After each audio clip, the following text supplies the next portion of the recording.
Dagli organici allo stato degli edifici, com'è la condizione degli asili nido e delle scuole dell'infanzia comunali a Venezia? Fatta salva la situazione di difficoltà dovuta al Covid, che Farsetti ha gestito la questione nel miglior modo possibile?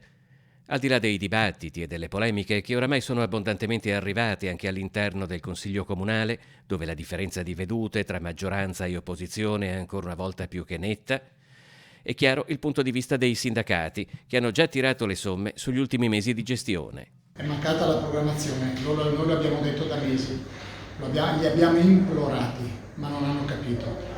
Il Comune ha dimostrato la volontà, ma nei fatti poi non c'è stato nulla perché le assunzioni non sono state fatte. Ames ha dimostrato arroganza dicendo che gli organici erano a posto e oggi è chiaro e evidente che mancano e hanno avuto il coraggio di chiederci e chiedere al personale di poter fare lo straordinario.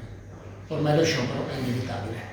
Il segretario generale della funzione pubblica della UIL di Venezia, Mario Ragno, descrive una situazione che oramai ha raggiunto un punto di criticità non più tollerabile. Le scuole e gli asili comunali stanno scoppiando, non ce la facciamo più, i lavoratori non ce la fanno più, manca la sorveglianza, il personale AMES non c'è, mancano le maestre e restano anche con 12-15 bambini da sole.